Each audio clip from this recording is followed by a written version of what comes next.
କାଳିଜାଇ ମନ୍ଦିର ଓଡ଼ିଶାର ଚିଲିକା ହ୍ରଦର ଏକ ଛୋଟ ଦ୍ୱୀପ ମଧ୍ୟରେ ଅବସ୍ଥିତ। ପ୍ରତିବର୍ଷ ଲକ୍ଷ ଲକ୍ଷ ଲୋକ ଏଠାକୁ ମା'ଙ୍କ ଦର୍ଶନ ପାଇଁ ଆସିଥାନ୍ତି। ମକର ସଂକ୍ରାନ୍ତିରେ କାଳିଜାଇ ପୀଠରେ ପ୍ରସିଦ୍ଧ ମକର ମେଳା ଅନୁଷ୍ଠିତ ହୁଏ। ଜାନୁଆରୀ ମାସରେ ପଡ଼ୁଥିବା ମକର ମେଳା ଏଠାକାର ଏକମାତ୍ର ଲୋକପ୍ରିୟ ପର୍ବ। ଏହି ପର୍ବରେ ଆଖପାଖ ଅଞ୍ଚଳର ହଜାର ହଜାର ଭକ୍ତଙ୍କ ସମାଗମ ହୋଇଥାଏ। କିମ୍ବଦନ୍ତୀ ଅନୁସାରେ କାଳୀ ଓ ଜାଇ ମା'ଙ୍କର ଦୁଇ ସ୍ୱରୂପ। ମା କାଳୀ ହିନ୍ଦୁ ଧର୍ମର ପ୍ରତ୍ୟକ୍ଷ ଅଧିଷ୍ଠାତ୍ରୀ ଦେବୀ। ଜାଇ ସ୍ଥାନୀୟ ଅଞ୍ଚଳର ଜଣେ ସାଧାରଣ ଗରିବ ଘରର ଝିଅ ଥିଲା। ଜାଇ ଚିଲିକାର ଗଭୀର ଗଣ୍ଡ ମଧ୍ୟରେ ବିଳୀନ ହୋଇଯାଇଥିଲା।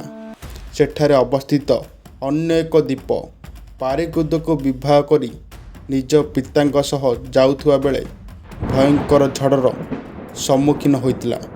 ଝଡ଼ର ପ୍ରଭାବ ଏତେ ଶକ୍ତି ତୀବ୍ର ଥିବାରୁ ନୌକାଟି ସେହି ଗଣ୍ଡ ମଧ୍ୟରେ ଓଲଟି ପଡ଼ିଥିଲା।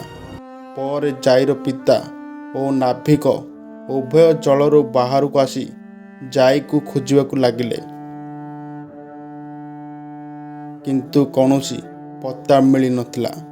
ଶୁଣିବାକୁ ମିଳେ ଯେ ଏହି ଘଟଣାର କିଛି ଦିନ ପରେ ସେହି ବାଟ ଦେଇ ଯାଉଥିବା ନାବିକମାନେ ଜାଇର କାନ୍ଦଣା ଶୁଣିବାକୁ ପାଇଥିଲେ।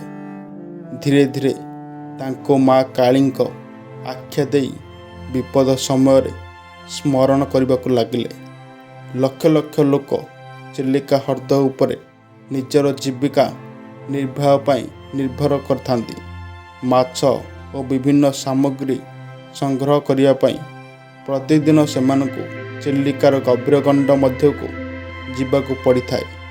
ବିଶ୍ୱାସ ଅଛି ଯେ ସେହି ମତ୍ସ୍ୟମାନଙ୍କୁ ମା କାଳିଜାଇ ପ୍ରତି ବିପଦ ମୁହୂର୍ତ୍ତରେ ବିଭିନ୍ନ ଝଡ଼ଝଞ୍ଜାରୁ ରକ୍ଷା କରିଥାନ୍ତି। ତେଣୁ ଚିଲିକାର ମତ୍ସ୍ୟଜୀବୀମାନେ ତାଙ୍କୁ ଇଷ୍ଟଦେବୀ ରୂପେ ପୂଜା କରନ୍ତି।